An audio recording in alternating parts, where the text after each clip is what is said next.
Welcome to Tyler's Talk, ladies and gentlemen. Today is June the 18th, 2024. We got Monday Night Raw to talk about. Ladies and gentlemen, we got a surprise after surprise, jaw-dropping things that happen on Raw. Ladies and gentlemen, I will talk about the main event, because after the main event, it was something crazy that happened. I don't know, I could remember everything that happened on there, but I think everybody should watch it again. It's something, because it was awesome to watch. I think it was pretty cool to watch, and I think the hype that they've been doing the last couple of months was worth it right now. I think it is. But, ladies and gentlemen, we have the Dominic Mysterio saga, the drama. Ladies and gentlemen, he couldn't find his best. The best that he wears for his entrance. He couldn't find it. But he did find it. I will tell you guys more about that when we get there. Because, ladies and gentlemen, it was during matches that he found out.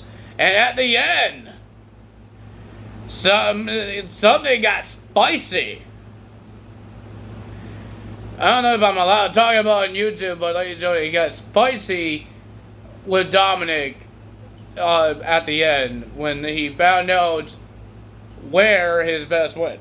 Ladies and gentlemen, we need to talk about Drew McIntyre. Drew McIntyre came out, and remember, he got screwed multiple times from CM Punk for that World Heavyweight Championship. This whole thing started at WrestleMania when he got attacked by not Seth Rollins, CM Punk, because he was gloating, and he got taken out, and Damian Priest cashed in. And CM Punk, when they were having a no-win contendership, I believe it was like a fatal four-way match, CM Punk cost him that no-win contendership and Jey Uso won it. And now at Clash of the Castle, he cost him by acting like a referee, and he did not count to 3. And he said he just want to make it personal. And he cost Mr. Drew McIntyre for the World Heavyweight Championship. So Drew McIntyre came in the ring, and ladies and gentlemen, people are chanting CM Punk. He said he can't do this anymore, and he said, screw this company. He quits. Drew McIntyre just quit WWE because of CM Punk. Even Triple H trying to stop him, saying, no, don't do this, don't do it. He says he's done to Triple H. And then he yelled out that CM Punk is fooling everybody. And he just walks out. Adam Pearce is trying to talk to him in his office, but Drew McIntyre wasn't listening. Well, ladies and gentlemen, it looks like Ricochet is actually done because he got put through a windshield. And they talk about the future of him. They say he might come back or never come back. We don't know what's going to happen there. Ladies and gentlemen, the biggest return that we ever thought it will happen. I thought it would be happening in a couple of months. But ladies and gentlemen, Seth freaking Rollins made his return to WWE. And looks like he's ready to wrestle because he wants that World Heavyweight Championship back. And he says to do that, he needs to win the Money in the Bank ladder match. He said he knows about it, he knows how to hold that briefcase, and he knows how to cash in. Damian Priest came out. He says, I want to cash in on you, Seth. But he didn't. But he says he needs something to prove that he's the best champion, and to do that, he needs to beat Seth Rollins. He says, how about you, don't worry about the Money in the Bank ladder match, don't worry about climbing the ladder, or a briefcase. How about you and me at Money in the Bank for the World Heavyweight Championship in a one-on-one match? And Seth Rollins accepted the match. So the show that I'm going to at Money in the Bank, I'm going to see that match. That's pretty cool to see. Seth freaking Rollins in his first match. I don't know if it's going to be his first match. He might wrestle on Raw. But his first PLE back to WWE, he's here. Now we need Becky Lynch come back. I don't think Becky Lynch will go to another company while her husband is on Raw. I mean, in WWE, not just Raw. Ladies and gentlemen, first match of the evening, we got Braun Strowman versus Chad Gable. Chad Gable went to Adam Pearce. He wants another shot of the title, but Adam Pearce says you had to be at the bottom of the line. And he says you had to win matches. So his first match will be against Braun Strowman, and Braun Strowman just destroyed this poor guy. I think he has some defense. But he destroyed him, but ladies and gentlemen, Akira Tozawa got in the way. Not Otis this time. And at the end, Chad Gable was upset with Akira Tozawa. And he told Maxine, he told everybody, don't get in the way. So he grabs Akira Tozawa, he's being a bully with Tozawa, until Maxine Dupree got in the face of Chad Gable. But ladies and gentlemen, Chad Gable been a bully to her too, by taking her crutch. She needs a crutch because you actually broke her ankle more. And he threw the crutch outside the ring, and he told Maxine to get out of the ring. And then Otis wasn't watching Tozawa and Chad Gable this time. Chad Gable slapped the living hell of Akira Tozawa, and Otis heard it. Otis turned around and he saw Akira Tozawa on the ground. He got pissed. And then he just throws Chad Gable, and he walks away. The whole Alpha Academy walked away. At the end, they were in backstage, and Chad Gable was trying to tell them what to do, but Otis, Akira Tozawa, and Maxine Dupree was packing up, and Chad says, what are you guys doing? He says, Otis says, we're leaving. We're done. We're done with this. I think Alpha Academy just broke up, just got rid of Chad Gable, and Chad Gable says he doesn't need them. He says, I'm going to show them that I don't need them by winning the qualifying match and winning the Money in the Bank and cash in on the World Heavyweight Championship. So we heard that next week it will be I guess all these qualifying matches is triple threat matches. It will be Bronson Reed and Braun Strowman and Chad Gable in a triple threat match for the Money in the Bank. Speaking of Money in the Bank, we got Io Sky versus Kiana James versus Zelina Vega. Well, at the end, ladies and gentlemen, Zelina Vega was about to win it until she got interrupted by Liv Morgan, and guess what she was wearing? Dominic Mysterio's best. But ladies and gentlemen, and then the winner of that match was Io Sky going to Money in the Bank. Yeah, it would be cool to see her live. Then we have Carlito versus Dragon Lee. When did I think it was in this match, I believe, right? Carlito and Dragon Lee versus Dragon Lee. I thought it was a pretty okay match. I like Dragon Lee, but a lot of shenanigans happening here. Ladies and gentlemen, when at the end, the rest of the Judgment Day was helping Dragon Lee. Ray was trying to help, but when JD and Dominic thought it was done, here comes Liv Morgan coming from the ramp. Liv heard the best on again, and Dominic was so distracted that he wants the dang best back. And then Dragon Lee was distracted because Rey Mysterio was distracted, and then Dominic attacked Rey Mysterio, and Zelina Vega attacked Liv Morgan. The whole chaos happened, and when Dragon Lee was distracted, the referee was distracted with Rey, Dominic, Liv, and Zelina Vega. JD just attacked Dragon Lee, and then Carlito gets the win. But at the end, Liv Morgan told Dominic, if you want your best back, you have to take it off of me. So, ladies and gentlemen, she tried to make it easy for him and unzip the zipper halfway. So Dominic did the same, tried to unzip it, but he did it very slowly. I don't know what the hell he wanted, but he was unzipping very slowly. And then here comes El Champion, Damian Priest, and he caught Dominic Mysterio trying to take off Liv Morgan's clothes. I mean the best. But ladies and gentlemen, spicy! and Dominic was stuttering. He was trying to trying to think of things. He says he's trying to get his best, and Damien says, "Get your best and get out of here." And that's what he did. And Damien says to Liv, "Can you just leave the poor guy alone?" And Liv Morgan, I don't think she's going to leave him alone. I don't think so. Crazy things is happening. Spicy things is happening. Oh my God. Ladies and gentlemen, we had a tag team match between Kaden Carter and Katana Chance versus Damage Control. Io Sky wants a new, different Damage Control. They need a new attitude. Like Io Sky is having when every time she loses, she has a meltdown. So, ladies and gentlemen, the winner of that match was Katana Chance and Kaden Carter, and Laura Valkyria was there because, remember, the Damage Control attacked Laura last week after her match against Io Sky.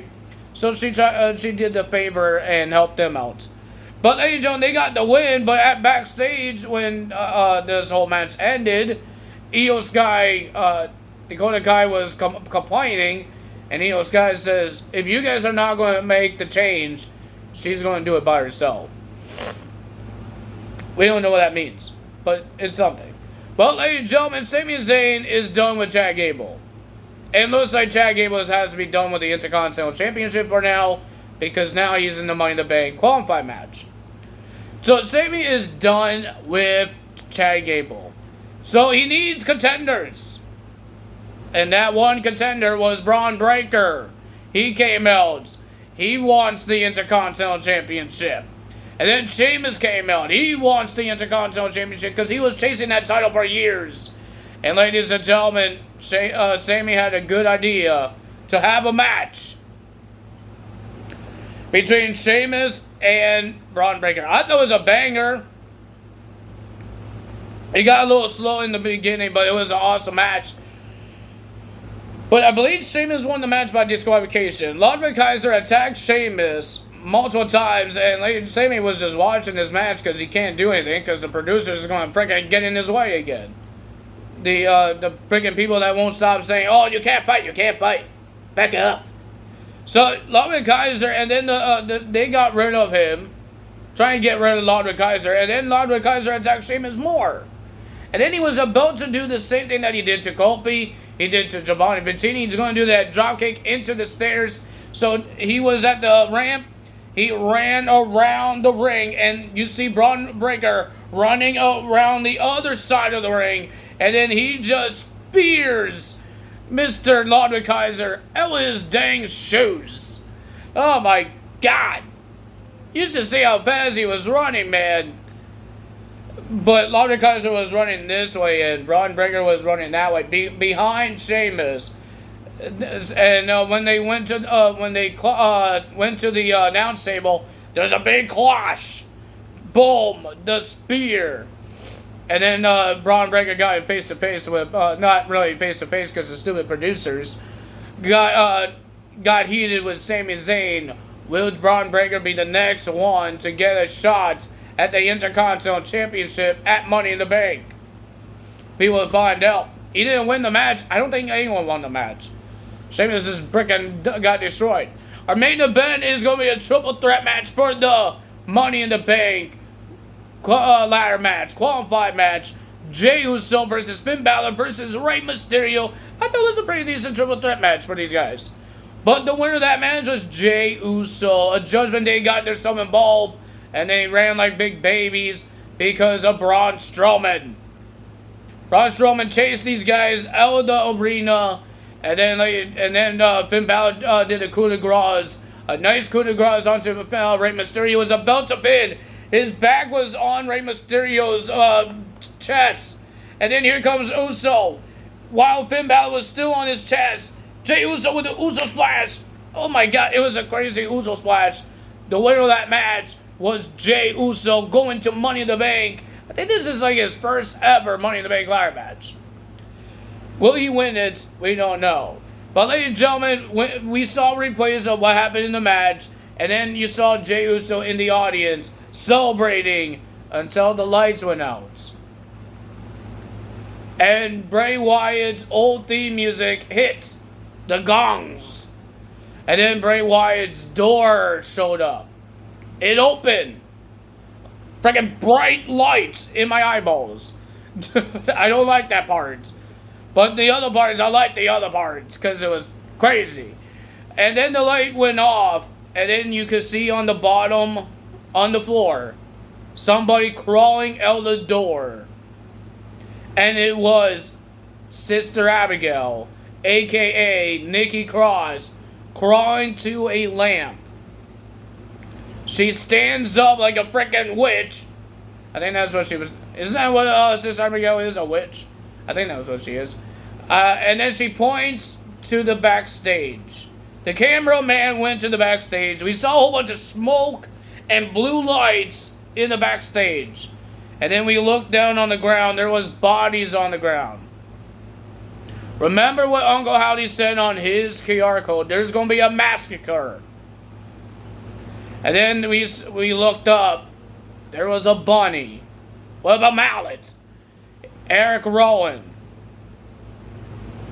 And then we went where the production place is, where everybody gets ready to do before they get the cue to get into the ring to go out there with their entrance. There was bodies. There was people everywhere. And the whole room was destroyed. The lights were sparkling. And there was blood on the walls. And you see a guy sitting on like a dresser or something. It was the Buzzard. And I think that was Dexter Loomis because he has those gloves. So and then the camera was still looking at everybody who was knocked out in that room. And then they went through a curtain. There was a guy standing right at the curtain, and it looks like Joe Gacy. I think Joe Gacy got lost some weight. Congrats to him. Good job for him. Like sometimes it's hard for bigger people to lose weight. I'm not going to say anything else, but that was congrats to him. It looks like even Eric Rowan lost some weight. I'm happy for him as well. It looked like it. I don't know he did or he didn't. I don't know. And then the camera was looking at more destruction, more bodies on the ground. There was one noticeable body. And that was Chad Gable was knocked out as well.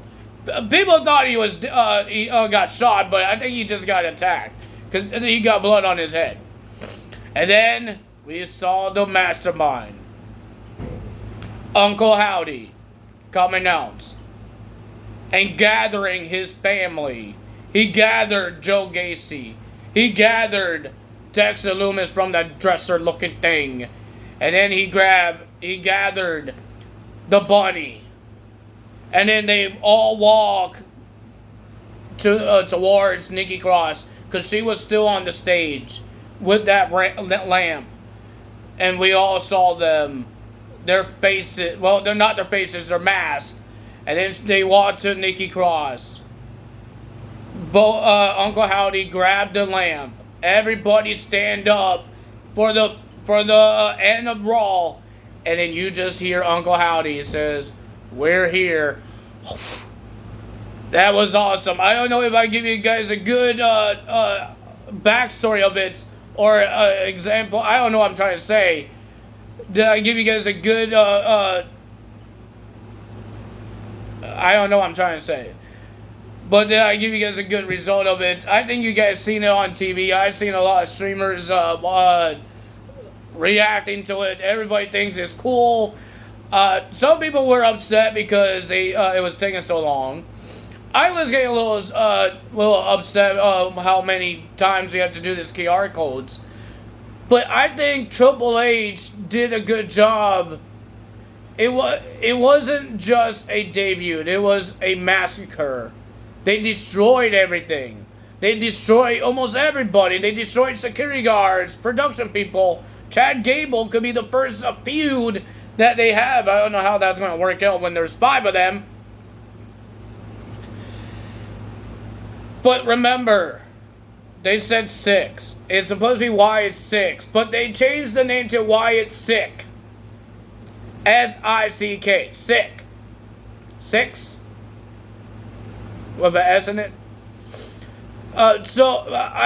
For me, I think Alexa Bliss was supposed to be in it, but I think she has her own little personal problems. If you guys didn't see on social media, she talked about it with her sickness, and I believe her something else happened. I'm not going to talk about her child. That's disrespectful. But I think something else happened, and I think she has to worry about that. And I don't think she's 100% clear to wrestle or come back to WWE. So that I guess they changed the plans and turned into 5 people. I got terrified of Nikki Cross. She is more terrifying than I ever seen. Oh my God. When she crawled out and then I saw that mask on her face, it creeped me out. Oh my God, man. Please help me. I got terrified. And I was watching this thing in the dark. And I watching somebody crawl out and look like a creepy monster. A freaking witch. I thought I was watching a horror movie. Oh my God. Oh my Lord. So we don't know what's going on with Drew McIntyre. I don't think he actually quit because he signed a new contract. So I think this is a storyline of him because he's pissed off, man. He's mad. And I think he's going to do something to CM Punk. I think there's going to be one thing that to bring Drew McIntyre back is give him a match with CM Punk. I think for this, it's close for CM Punk to make his return to the in-ring. Because if they did this months ago, I think they're telling us, maybe this is a hint, that CM Punk is coming back soon. Maybe that's the stipulation to keep Drew McIntyre back in the WWE if he gets a match with CM Punk. It could be at SummerSlam. It could be at Money in the Bank. I hope it's at Money in the Bank because I really want to see CM Punk. I really do. And if Drew McIntyre is not part of Money in the Bank, what's the point of CM Punk being at Money in the Bank? I really do want to hope. I do hope CM Punk shows up at Money in the Bank. I just want to hear his music. I just want to see him live. Oh my God, I want to see it. He's back, and the last time he was in WWE, I couldn't. The last time I went to WWE live events or any type of event, he wasn't there because he was on Raw, and I went to SmackDown. But I want to hear that music, man. It's a catchy song. Even I want to see Cody Rhodes. Of course we're going to see Cody Rhodes. He's going to freaking defend his title. We're going to see Seth freaking Rollins. We're going to see Jey Uso. I'm going to be eating. Maybe I won't. I don't know.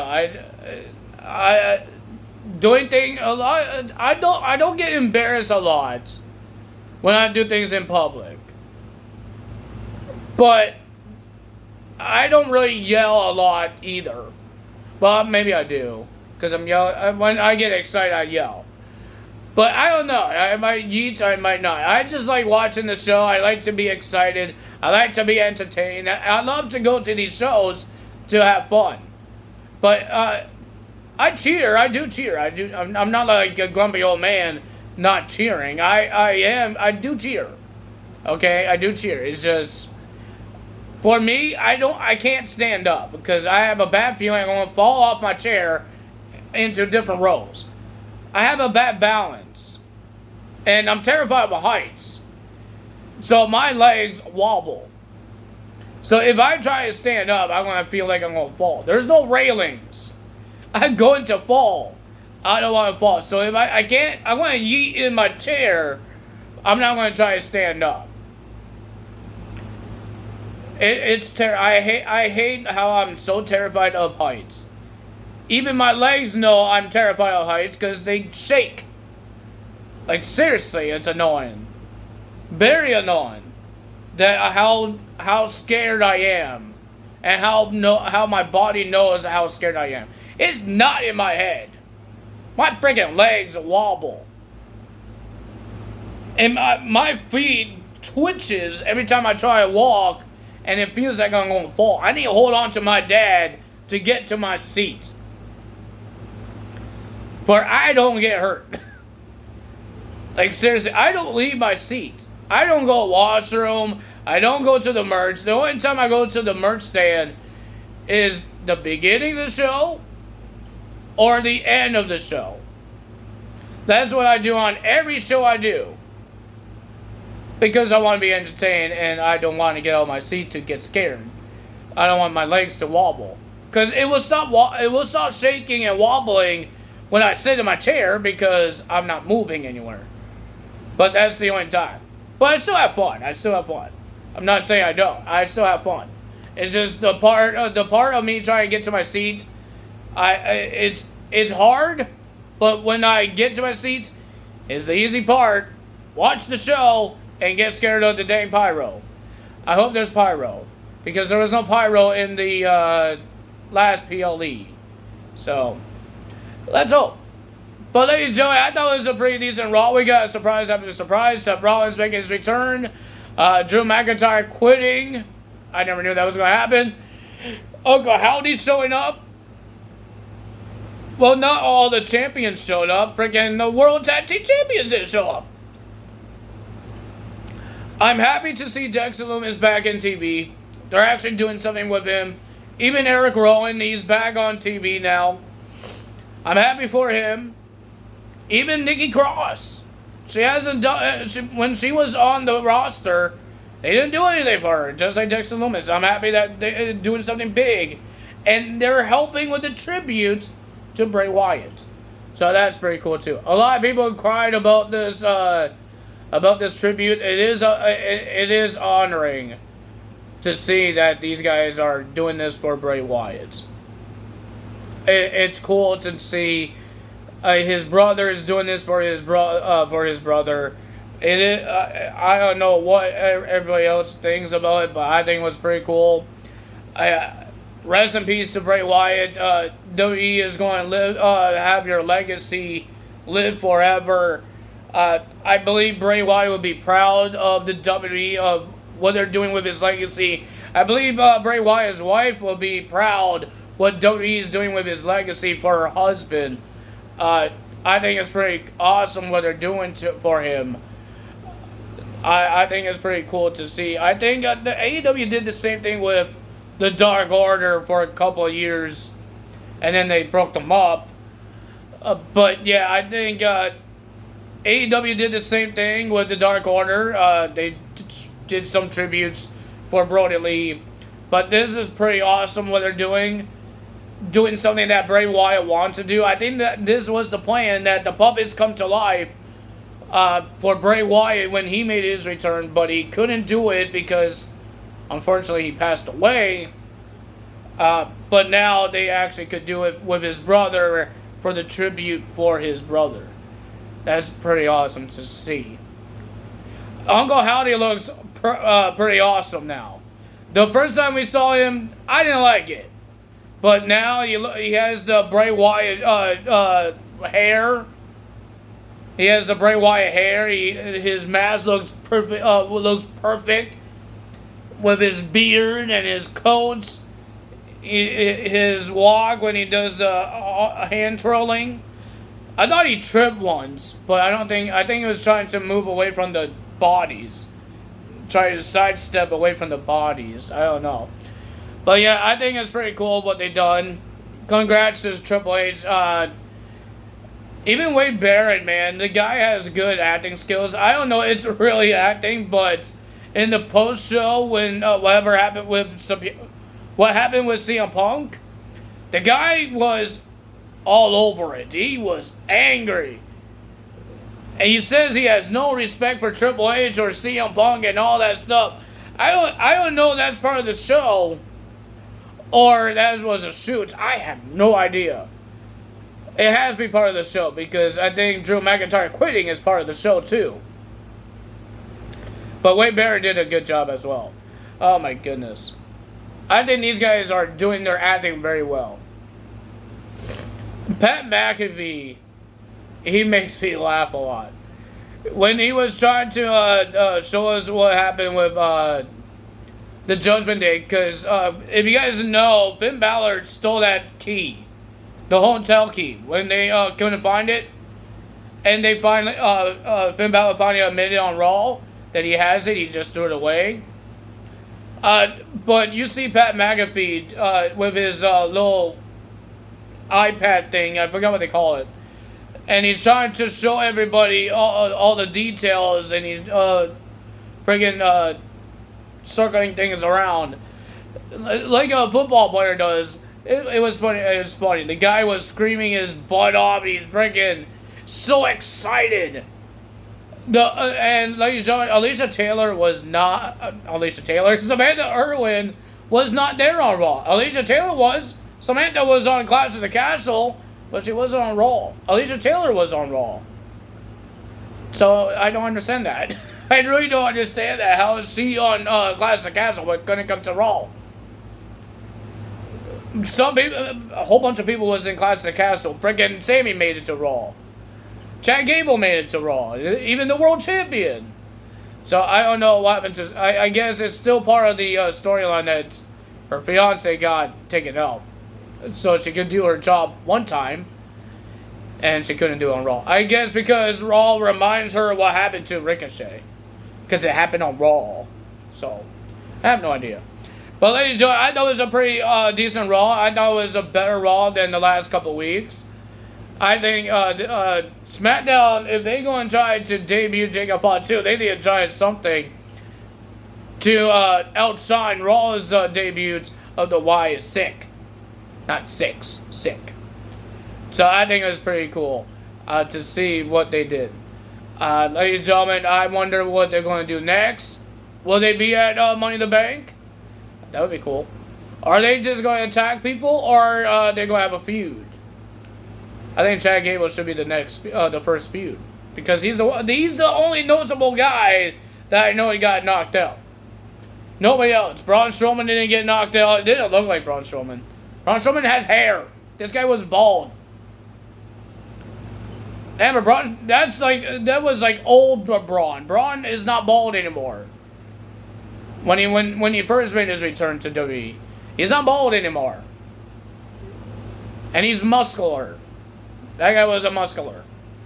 You will know it's Braun Strowman. But it was a Braun Strowman. It was a whole bunch of people from security, from production team, and there was Chad Gable. So I have no idea who was next. But if you guys enjoyed this video, I just made a 33-minute video talking about Raw because it was an awesome Raw. But ladies and gentlemen, that's all for me today. We're going to find out who's in this NXT Battle Royal tonight. Will we have some TNA guys? They're hyping it up. Will we see some TNA guys? That's all for me today. Time is out. If I didn't tell you, AJ Styles will go to Pro Wrestling Noah with Io Sky versus some guy. I don't know his name, because I don't watch Pro Wrestling Noah, but that was pretty cool. More crossovers. Maybe Pro Wrestling Noah guys could come to WWE sometime. We have no idea. But ladies and gentlemen, if you guys enjoyed this video, hit the like button, leave a comment below, hit the subscribe button, hit that notification bell, and I will see you guys tomorrow for NXT results and see who wins that Battle Royal. That's all for me today. Tyler's out. Bye!